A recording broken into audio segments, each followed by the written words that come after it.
kanyang kaibigan ang nakasakay sa eroplano upang magbakasyon. Habang sila ay nasa biyahe, ay bigla na lang nagkaroon ng turbulence o kaguluhan dahil sa malalakas na hampas ng hangin na may kasamang kulog at kidlat. Nagsigawan at nagpanik ang mga tao na pati ang mga crew dun sa eroplano ay hindi na nagawa ang mga safety protocol kapag may ganong klaseng aberya.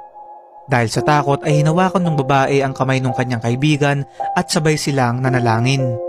Wala pang 2 minuto ay huminto kaagad ang malalakas na kulog at kidlat at dali-daling kinuha ng babae ang kanyang kamera upang kumuha ng litrato mula sa bintana nito. Pagbaba nila sa eroplano ay agad niyang pinadevelop yung litrato at laking gulat nila nang makita nila ang larawan na to. Isang larawan ng lalaking nakatayo sa gitna ng mga ulap na nakasuot ng puting damit. Ang litratong ito ay kumalat mula 80s hanggang 90s na humakot naman ng samot-saring espekulasyon. May mga nagsasabing ito raw ay matibay na ebidensya na totoo si Jesus, habang ang sinasabi naman ng iba ay gawa-gawa lamang daw ang kwentong ito kasama na yung litrato. Si Jesus nga ba